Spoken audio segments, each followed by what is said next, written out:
Hey everyone, it's Dr. Calkins.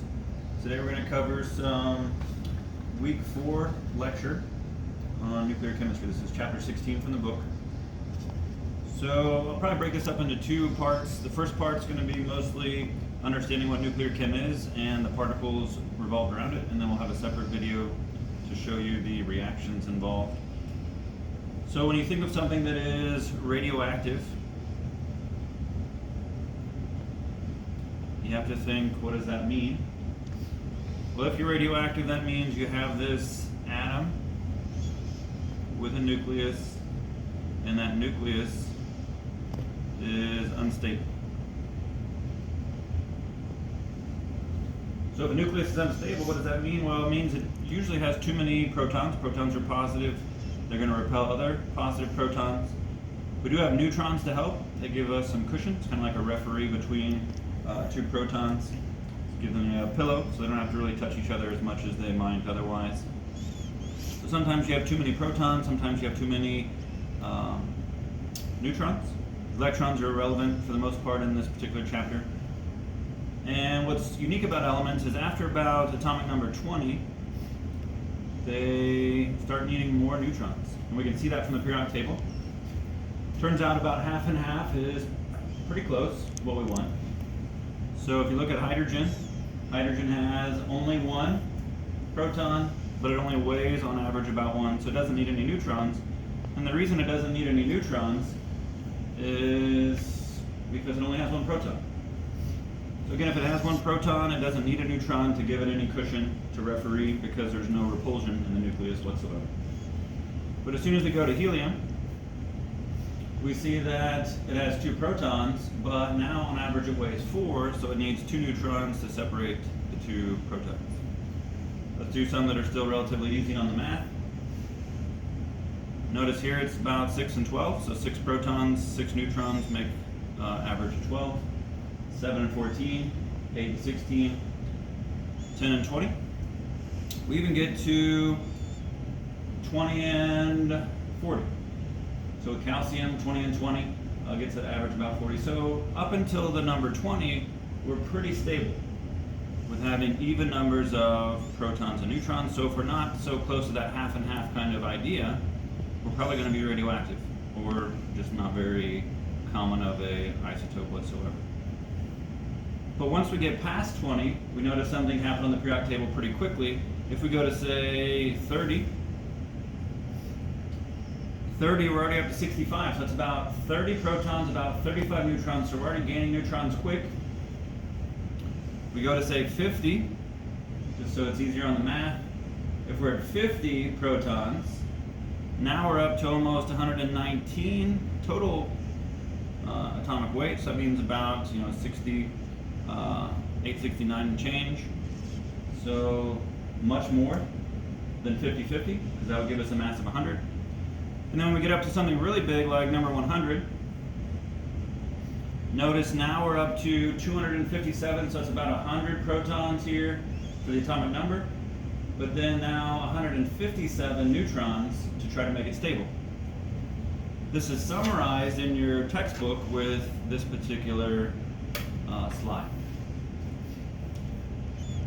So notice as you see this, what happens is at about 20, we see it's about half and half, that's the red line.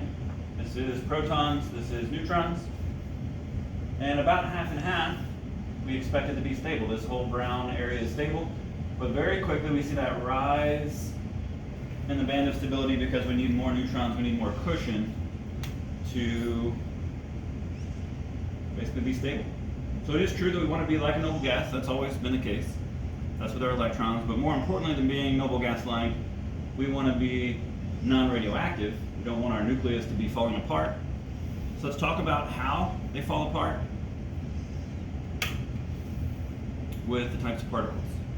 So if you're radioactive, again you have this unstable nucleus. What can that do? Well, depending on what comes out, we call that radiation. If we want to swim to that brown band of stability from that ocean of radioactivity around it in that checkerboard graph pattern, graph paper pattern that we saw in that previous idea from the PowerPoint, What's important here is the types of radiation that we're going to see are particles like alphas, betas, gammas.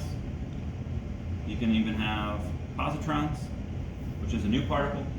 A positron is basically a positive electron, something that we haven't seen and will only see in this chapter.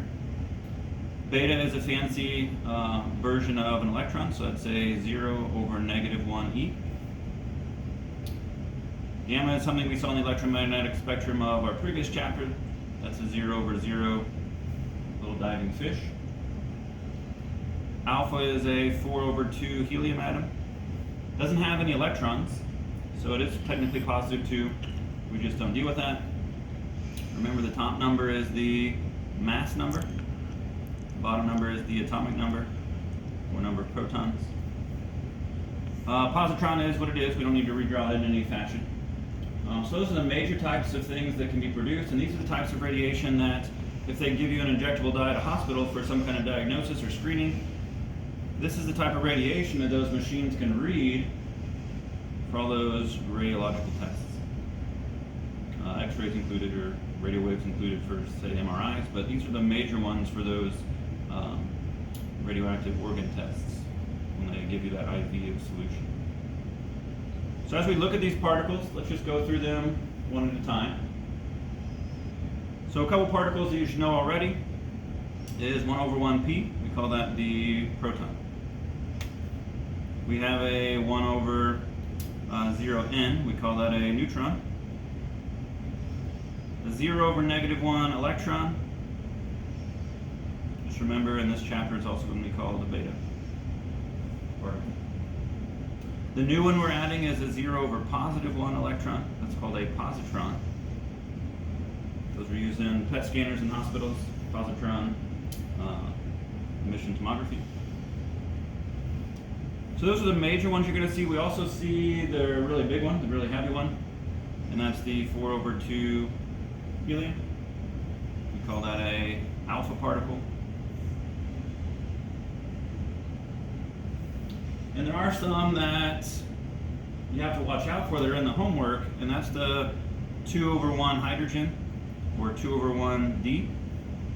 That's called deuterium. That's just the second most abundant isotope of hydrogen. That's never the answer, but they do show it in the homework quite a bit. So just watch out for that. Some of the questions you're going to be asked is, who's the heaviest? And definitely that's the one that has a mass of 4. So here's your heaviest particle. Just means that it's going to move the slowest, but also be the easiest to stop. You'll see that in the lab. You can stop it with paper or skin. One of the questions they're going to ask you is, who's the most dangerous? Well, that's the one we didn't have listed yet, and that's the gamma. So gamma ray is definitely the lightest, and that equals the most dangerous.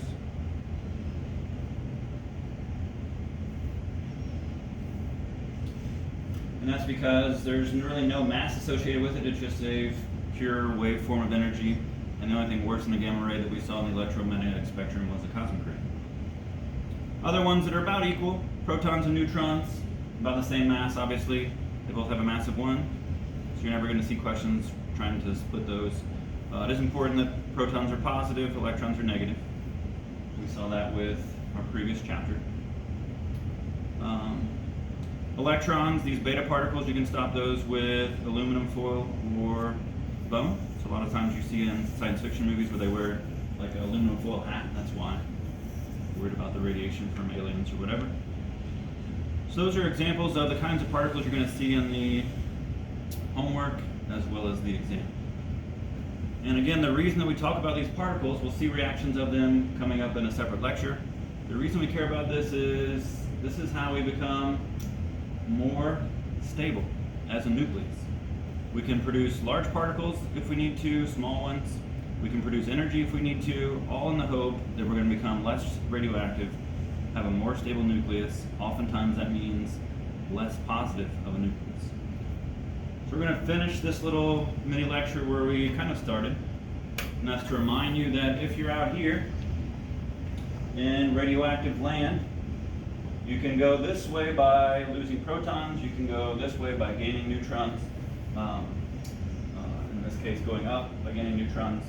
But the idea is we want to be in that brown band of stability, and it's just a matter of how do we get there. How do we get there is through reactions that we're going to cover in our separate lecture. And this is good enough for now.